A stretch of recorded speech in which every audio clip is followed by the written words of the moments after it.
Bonjour, je démarre cette émission en plein confinement à cause du coronavirus.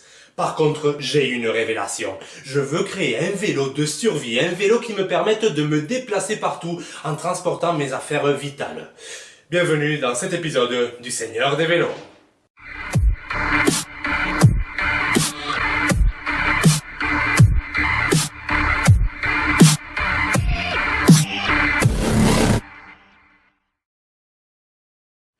Bon, j'ai trouvé dans la déchetterie deux magnifiques cadres. Dans un premier temps, un Scott Sandoa, tout en acier chrome moly, et à côté, ce magnifique GT Arrowhead, tout en aluminium. Maintenant, il faudra choisir un parmi les deux.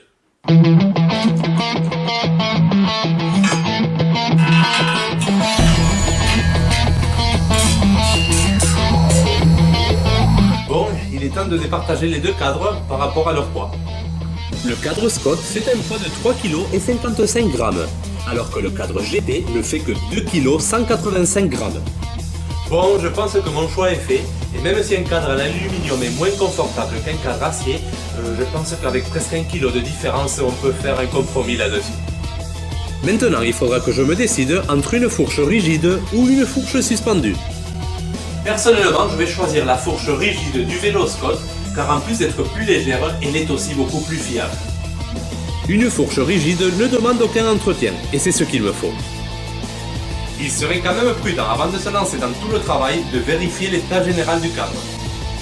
Vérifier l'absence de coque, que les tubes ne soient pas tordus. Vérifier aussi l'absence de fissures, surtout au niveau des soudures. N'oubliez pas de vérifier l'état du pas de vis du boîtier de pédalier. Sur ce vélo, on a une patte de dérailleur amovible en aluminium. Je place une roue arrière comme guide et avec un dégauchisseur, je vérifie que l'espacement soit le même dans tous les points du périmètre de la roue. Si ce n'est pas le cas, il faudra remplacer la patte. Pour les pattes fixes en acier, vous pouvez les redresser avec le dégauchisseur. Bon, la partie la plus pénible peut commencer. J'avoue que c'est la première fois que je m'occupe du décapage et de la peinture d'un cadre, et je ne sais pas quel résultat je vais obtenir.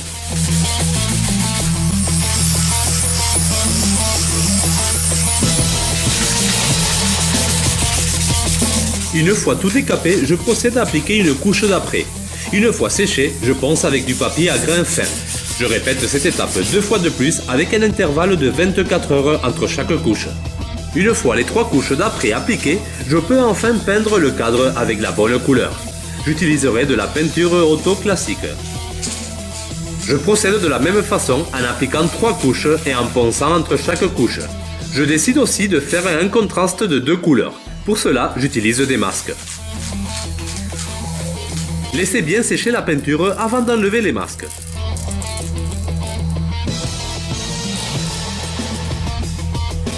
Maintenant, je prends des mesures car je souhaite créer moi-même les décalques. Et oui, c'est du pur artisanat.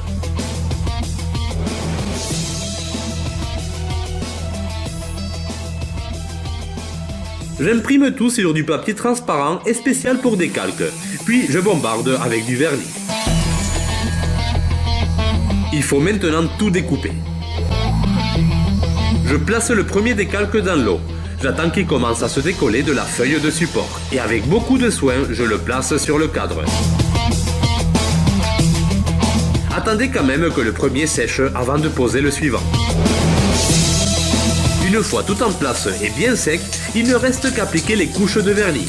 Et c'est reparti pour 3 couches.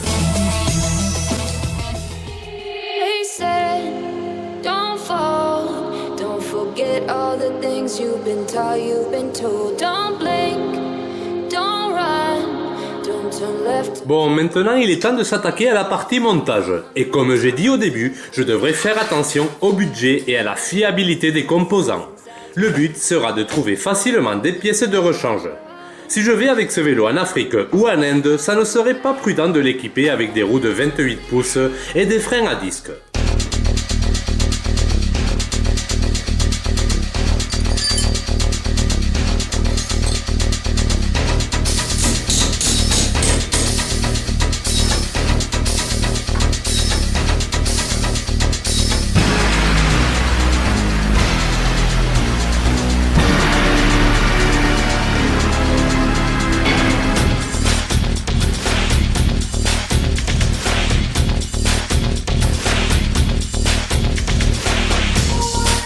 choix du boîtier de pédalier ne doit pas être pris à la légère. Pour le voyage, choisissez un filetage anglais. La multiplication 1,37 par 24 doit être indiquée. Par contre, je choisirai un modèle ancien avec les roulements extérieurs, ce qui me permettra de faire des réglages et des remplacements plus facilement, surtout si je me trouve au milieu de nulle part. Préférez aussi les axes carrés. Il s'agit des pédaliers les plus répandus et s'adaptant au plus grand nombre de boîtiers.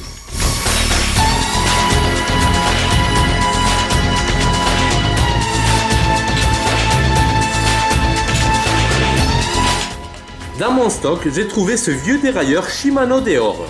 Même à ce jour, il s'agit de l'un des plus fiables. Les tubes de mon cadre sont assez épais et je n'avais que ce dérailleur Shimano Altus qui était compatible.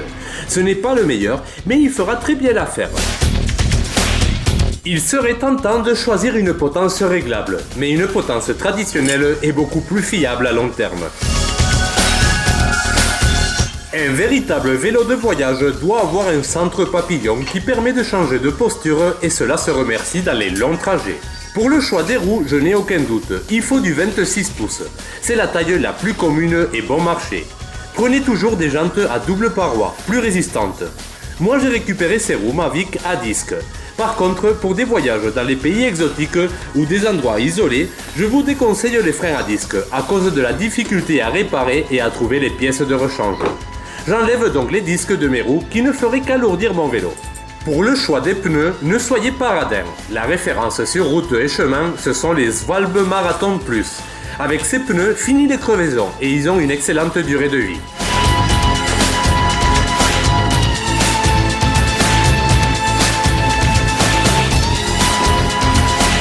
J'équipe mon vélo d'une cassette 8 vitesses. Évitez d'en avoir plus car plus le nombre de vitesses est important et plus la chaîne est fine et donc fragile.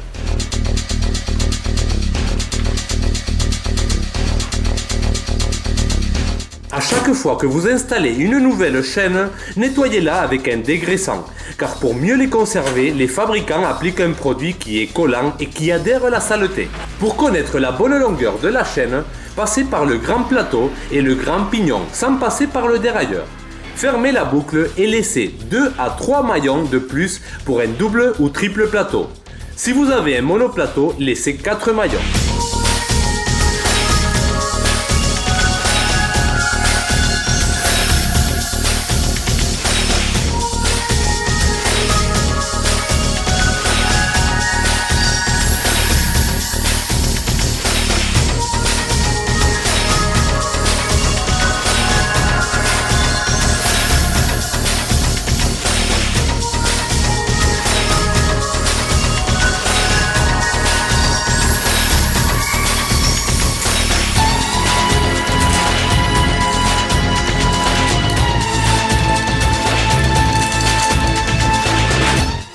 Sur un centre papillon, installer une mousse est le meilleur choix, mais une guidoline peut aussi servir.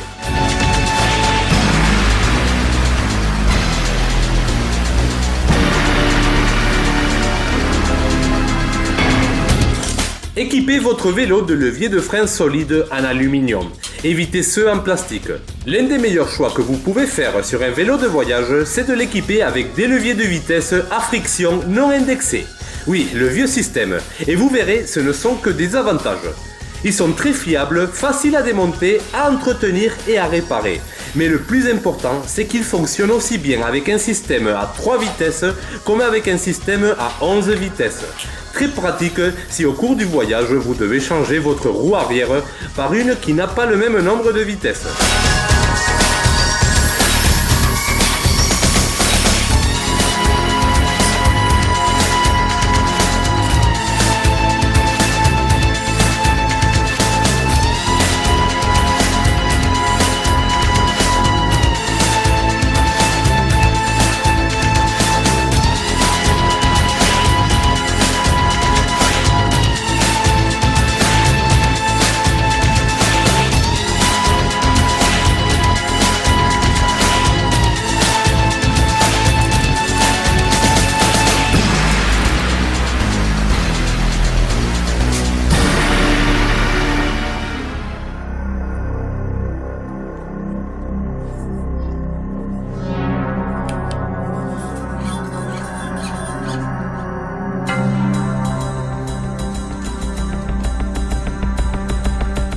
Les freins V-Brake sont toujours le meilleur choix.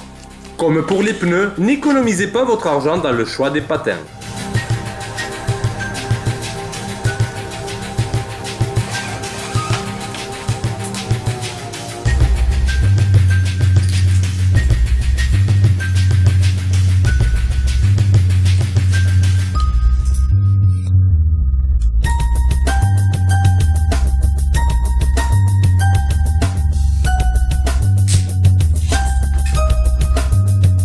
Les garde-boue ne sont pas essentiels mais très pratiques.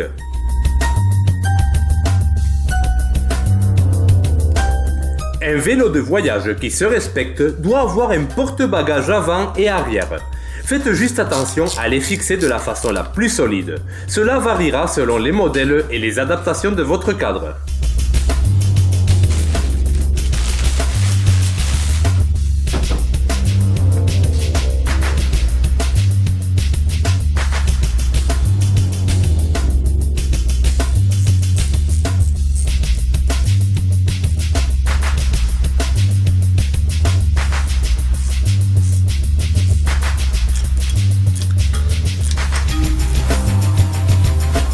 Équipez votre vélo d'une selle confortable. Pensez qu'il faudra tenir des heures dessus. Une petite béquille, c'est toujours sympa. Choisissez des pédales solides, de préférence métalliques et avec une bonne adhérence. N'oubliez pas le porte-bidon. Rajoutez même 2 si votre cadre le permet.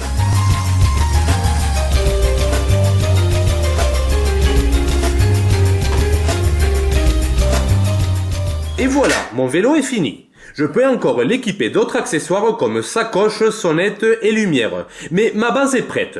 Je réalise un petit essai du vélo afin de vérifier que tout marche bien. Maintenant que tout est bon, vérifions combien pèse cette machine de guerre. 15,68 kg.